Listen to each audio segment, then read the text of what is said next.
What's happening, folks? This video is brought to you by Manscaped, the world's best in below the waist grooming. They're back with the Lawnmower 4.0.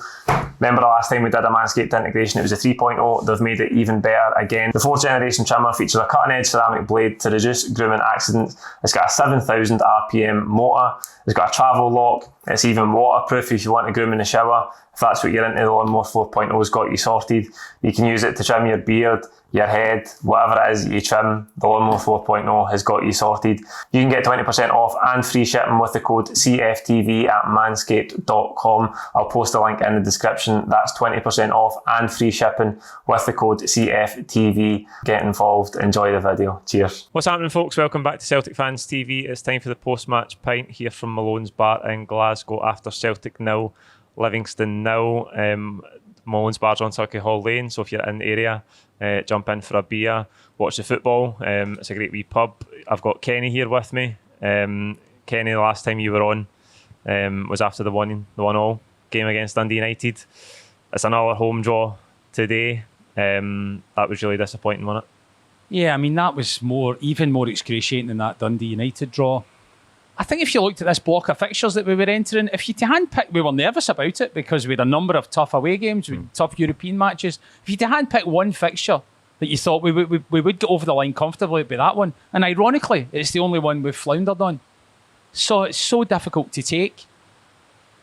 From the team selection, I'd be lying if I said when I saw the team, I thought that's an out-and-out wrong team. But it made me anxious. It made me anxious. But Bitton sitting in there, he's far inferior in that deep line midfield position. That told. Rogic not being in the forward position, obviously, it makes us inferior. And against the backdrop of that, is it really the right time to drop your star centre forward? That was his big decision today. I understand resting Kyogo. He's played half a season in Japan. He flies round to the other half of the world every time there's an international break. I get we've got to manage him. But against the backdrop of that change, was today the right time to manage him? Not an easy decision for the manager, but a wrong one. A wrong one that's cost us a couple of points. Because Giamacchi's performance, as much as I think he's been relatively encouraging so far, and I think there's promise there, he was so off the mark today. I mean, he's not getting in front of his man. He's not making things happen. The penalty will come to, I'm sure, but obviously that's just the headline error that he's made at the end. But that was at its heart. Postecoglou got that wrong. When I think about it, they played so deep. They've played 10 men almost in their own box, which happens at time, right? Yeah. I mean, there's nothing wrong with that. They're allowed to do that, and they come out and they get a point. But if you're playing with 10 men against their own box, how do you break that down? You can't go 10 against 10, right? So but you're reliant on some degree of your defenders trying to break them down. We don't have. So how do you do that? How do you break those lines? We don't have a Chris Ayer anymore that can break the lines for the back. Yeah. Before that, we had Virgil van Dijk that could do that. We've had centre-halves that can do that. We're not blessed with that anymore, and that's fine because they cost a lot of money. And Carter Vickers and Starfelt are decent defenders, but they're not of that ilk. So what you're relying on? You're relying on your fullbacks bombing forward, and you're playing 8 against 10, and you're really forcing them effectively as two wingers with your fullbacks. And the makeshift fullback system we've got at the moment just isn't working. I think that was one key contribution to why we couldn't break them down. Juranovic, he's a good player, but he can't. He's playing totally out of position. He's trying to play balls down his side with the outside of his boot. He's getting opportunities to cross in the ball with his left foot, and he's having to turn back. And it doesn't work. On the right hand side, Ralston, he had a good 15 minutes actually deliveries into the box, but you're never going to get. And he deserves a new contract.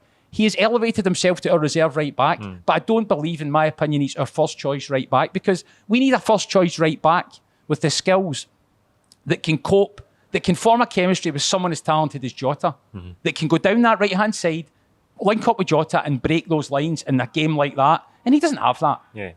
For 70 minutes, it was pretty mediocre stuff from him in terms of trying to break them down. So a combination of the fullbacks, poor managerial decision in terms of team selection, and a really unsurprisingly weak performance of our centre forward, amongst other things, has let us down.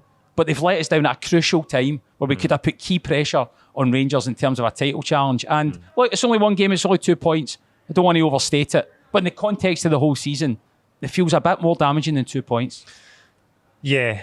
I think the team selection for me, when I seen the team, I was outside the ground I was I bumped into Martin actually before the game, and I said to him, I'm not sure Giakoumakis starting in this game is the ideal, because he's a big physical presence. We'll cross balls into him. Actually, just seen on Twitter there, we've hit over 80 crosses in the two games against Livingston. Over 80 crosses. Nothing's come of any of them.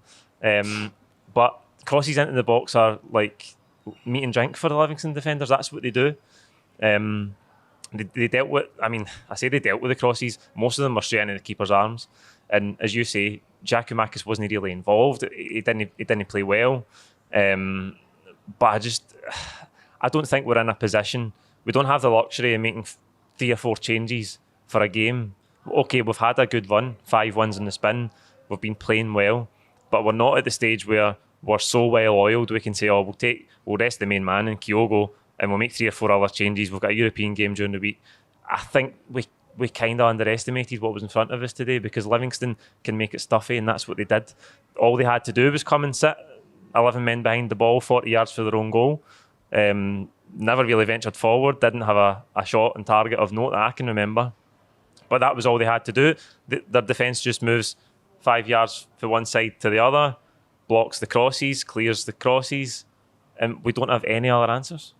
No, and Giakoumakis, the service wasn't that bad, certainly in the early part of the game, but nothing was landing on him, and it's a bit difficult, right? He's heavily outnumbered. They're playing with a flat back 5, sitting sort of 9 yards for goal, and he's on his own. But he wasn't making anything of it. I watched his movement, and it wasn't good enough. He wasn't coming deep. He wasn't out muscling people. And then when he totally fell out the game. But he wasn't coming short to try and make things happen. So I was disappointed with his output. And I agree with you. We don't have that luxury of that was a key game. That was a game to go top of the league. The first game that we could go top of the league in 12 months. Now, it might just be a home game at Livingston, but to go top of the league for the first time in a year after the misery that we've been through, psychologically, that's more than a game. That's crucial. Yeah. And to drop your star man in a game that is that crucial has come back to haunt us. I think it would be a bit of revisionism to say that we would see Giakoumakis playing the way he did. You know, he's played better than that until now. But in hindsight, that was a big mistake, and that lies at the foot of the manager. We've given the manager a lot of credit, and rightfully so. Yeah. Because all things considered, he's done a brilliant job. But we're here to be objective, and that was a failing today. Yeah. The thing about Giakoumakis for me is, I know that he's a big man, and people like to have a big man up front, the same way people like to have 2 strikers up front. But I keep saying that it doesn't strike me that Postecoglou is ever going to play 2 strikers. And even when Kyogo comes onto the game today, Giakoumakis is still there. He's still the most, the furthest forward. So Kyogo's kind of in the hole behind him. And some people have said, why don't we play that? If we're not going to play 2 strikers, why don't we just play Giakoumakis and Kyogo maybe in the 10 position, sort of in behind him? Doesn't he get the best out of Kyogo either? Kyogo is the striker. I know he's played wide at other times in his career, but he's the striker. He plays on the shoulder. He makes runs. And to me, I don't know if it's right or wrong, but to me, I think you should be trying to get in behind Livingston. I know they're sitting deep, but if you have pace and you try and stretch them, it's got to be better than throwing balls into the box. And it just didn't work for us today. I mean, it felt like the whole game went by without any chance of note until added time. And we get the penalty in added time out of nothing. I mean, I don't know what that boy's thinking. The ball's in his goalkeeper's hands, and he swings his arm at Kyogo, and you think, out of jail here. And that's the big talking point. Why did Juranovic not take the penalty? I mean, Giakoumakis, I think, scored 8 or 9 penalties in the Dutch top flight last season. So there's some argument to say that he's a good penalty. Well, he is a good penalty taker. But that was crippling pressure that he was under there, right? The guy's he's in a country that he's only started 2 games in. This was his second one. He's got 60,000 people behind it. You need someone that's the last minute, calm of mind and experienced. And we've got someone who's buried emphatically 2 penalties as a Croatian starting international on the same park. And European games as well. And it was inexplicable. If you think about the rationale for it, apparently Postecoglou's come out and said, well, we decided during the week that he's going to be the penalty taker. But he's not a starting player. Right. So that means that we've decided that our club penalty taker is someone who more often than not won't be on the park. Now, Ange Postecoglou knows a hell of a lot more about football than me. What is he thinking? That is outrageous. Nobody in the history of the game makes their main penalty striker someone who's predominantly a substitute because it brings all sorts of disruption and your goal output's going to be far less. Postecoglou's got to take... He missed it, right? And he was always going to miss it based on his body language. It was the keeper could have sat on it. But Postecoglou needs to take the blame for that, I believe, because he should have put his foot down and said, Juranovic's your penalty taker. Doesn't matter how well you did in the Dutch League last season. He scored 2 and he's our man. And he hasn't. And it's cost us 2 points, 2 big points. Yeah, see, penalties for me, right? I mean, I've got a complex about Celtic taking penalties. I can't really remember a time in my life where I've been confident with Celtic penalty takers. But to me, it's the best chance you can ever get to score a goal. It's a free shot for 12 yards. But the biggest factor in penalties is psychological. And so if you've got someone who's just slotted 2 away, one away for home in Europe, one at home in Europe, in big games, great penalties, keepers had no chance either time, then confidence is there with Juranovic. Confidence isn't there with Giakoumakis. He's just in the door, as you said. Martin talked about it full time. He's not settled. He's not settled in the club. He doesn't have that confidence that, right, I'm the man here. I can just step up and hit this penalty in the last minute with all the pressure, chance to go top of the league, 60,000 people. He doesn't have that. And like to take it away from Juranovic, who's hit 2 out of 2, and if Juranovic missed it, you'd have went, 2 out of 3, he missed one. But to give it to somebody who's never hit a penalty for Celtic, hasn't settled in yet, it's baffling. Yeah. Bizarre. I mean, look, we could probably talk about that all night and give different angles on why it was the wrong decision. But, I mean, he never looked. As soon as he grabbed the ball, my heart sank. And his body language was all wrong. The penalty itself was just pathetic. It was some luck. The keeper could have sat on it. We'll never know if Juranovic would have buried it. In my heart of hearts, if he picked it up, I'd have felt pretty good about it. And he probably would have, because his finishes against Betis and against St Johnstone weren't just reasonable penalties. I mean, he's blasted them home with confidence and whirled away. And we've left it with a guy who's, put under psychological torment because he's never played in front of 60,000 people because he's been playing for a relegation fodder side. I don't know. I don't know if Postecoglou's trying to cover his back and he's just grabbed it. I've no idea, but the whole thing's a mess. Aye, good point, by the way. I was saying the second penalty was against Ferencváros. McGregor missed that one. It was St Johnstone, Juranovic's penalty. So, I mean, we come into this game with all the momentum, 5 wins in the bounce. We've missed a big chance to go top of the league, even if it was for 24 hours or less with Rangers playing tomorrow. But as you say, it would just have been a psychological marker for us to apply a wee bit of pressure. We've missed that opportunity. We were 1 game away for a perfect month. 6 wins out of 6. Some difficult games in there. How do you rate the progression of the team this month? Well, you've still got to rate it positively. We'd be ignorant to say just because we've ended up frustrated for 90 minutes that all of that good work that we've done since we last spoke is irrelevant. We are headed in the right direction. I believe that. It's flawed to say that we're not. But if there's one thing that we've got to learn, if you win a league title, you win a league title by coming good in tough away matches, which is a side that it was a big question. That side of it was a big question mark. We've proven in the last 3 that we're actually capable of that. But you also win the league by winning stuffy home games against lower opposition. The points are still the same. And we were fortunate enough in the early part of the season where we won 6-0 twice. And that's fine because you cruise, there's no pressure. And we're capable of beating teams 6-0 because we've got better personnel. But there will be inevitably over the course of a season instances whereby it's not 6-0. It's 1-0, it's 1 each, and it gets close to the end of the game. And we've fallen short twice, and it's cost us 4 points. There hasn't been another game whereby St Johnstone was a bit kind of tight, but we went 2-0 up with 15 minutes to go. The 2 games that have gone tight, we failed. Now, what I hope is, all of this is a learning curve because it's a new manager, it's a new squad. Half the players don't even know that Glasgow don't even know Celtic. The fact they've not realised how much pressure, how is that going to affect them? So hopefully coming through this, it's another learning curve for them. And when they find themselves in that situation again, because they will, they definitely will. Oh, absolutely. They will learn from what they failed today. But if there's one thing we're going to do that's to win this league, and I still think we can. When we spoke at the start of the season, I didn't think we could.